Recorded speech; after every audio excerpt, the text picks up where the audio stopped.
Hi crafters, this is Crafty Sabby and I'm here today to just do a little bit of a show and tell, maybe more than anything.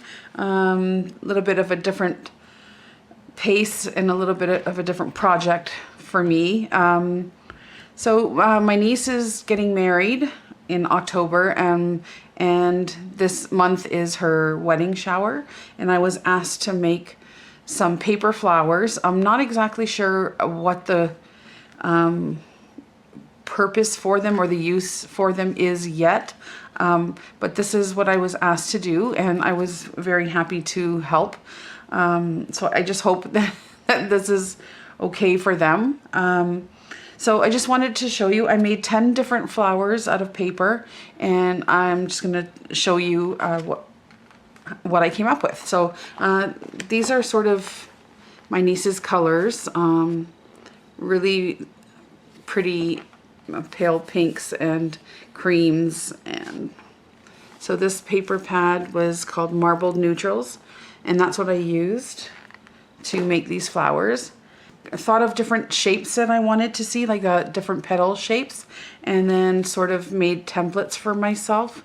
Then I was able to trace the shape multiple times, or more than multiple times, but to achieve the sort of 3D look on the flowers. So this is the first one. So you can see how dimensional they are. I tried to finish them the best I could on the back. But this is white and that marbled paper. And so I just layered up the petals. And then I made these sort of centers. That's what kind of ties them all together, is this, the centers are all the same style. And this one just happens to have a couple of leaves on it. So that's the first one. And then I made this one. So I just made some petals like this on different sizes, of bigger ones and medium sized ones and smaller ones.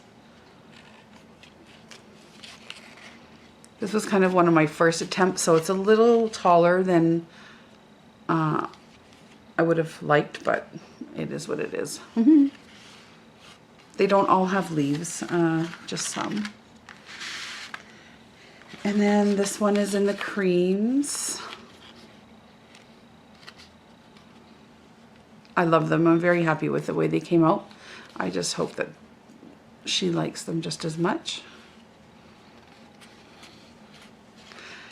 So I still have a Cricut machine, and I used to subscribe online, and I used to have sort of access to all kinds of things with my Cricut machine, but then I canceled that subscription because I got into journaling more.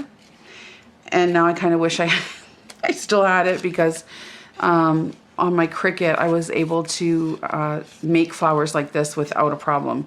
Just cut them all out, and they would show you and perforate and all kinds of stuff, and it would have been much quicker and easier. So each one of these flowers probably took me, every night I would make one, and it took me about at least 2 hours or so. 2 or 3 hours, some of them. So it was really a lengthy process, but I think worth it. So that's that one. And then this one, more like a rose style. The colors are really pretty.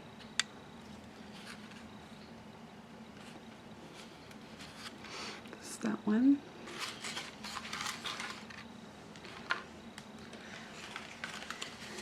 And then this one has some of the metallic or foil. I'm not sure. Sorry if it's that's a big glare, but really pretty.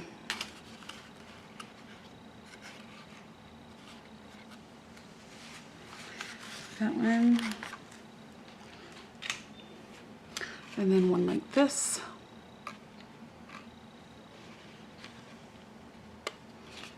Quite a change from journaling. I'm missing journaling right now, but this was nice, nice opportunity to break away from that. Then this one here. With the champagne and the white.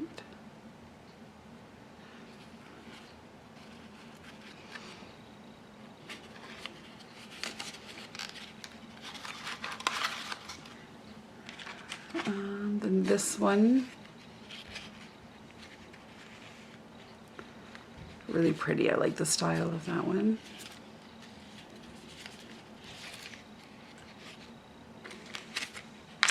And then last but not least, my favorite one out of them all, this one here, the pinks and grays. Really love that one.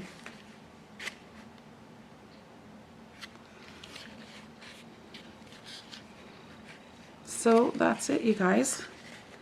So I just wanted to show you what I have been up to, making a beautiful garden here, as you can see. And that's it. So let me know what you think. Let me know if you've ever created something like this or made 3D items like this. I've, like I said, when I had my Cricut, I made some sunflowers. So I have a vase over there, and I had made all beautiful big sunflowers, and I really loved it. And so yeah, I think they look really neat. And you don't have to worry about watering them. Anyways, thanks for stopping by, and we'll be back soon with some more projects, and hope you guys are all well, and we'll talk to you real soon. Take care. Bye-bye.